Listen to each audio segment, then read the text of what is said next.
আলহামদুলিল্লাহ খুব সুন্দরভাবে উপভোগ করছি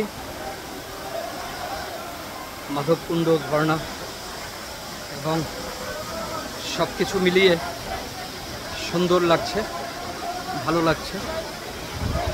দেখুন কত সুন্দর পরিবেশ। আপনাদের যদি একটু আরো সুন্দর, এই দেখুন কাছ থেকে একদম সুন্দর দেখুন পাহাড়টি অনেক উঁচু। আমি এই পাহাড়ের উপরে একবার উঠেছিলাম কিন্তু ভয় পেয়েছি, পরে আর উঠিনি।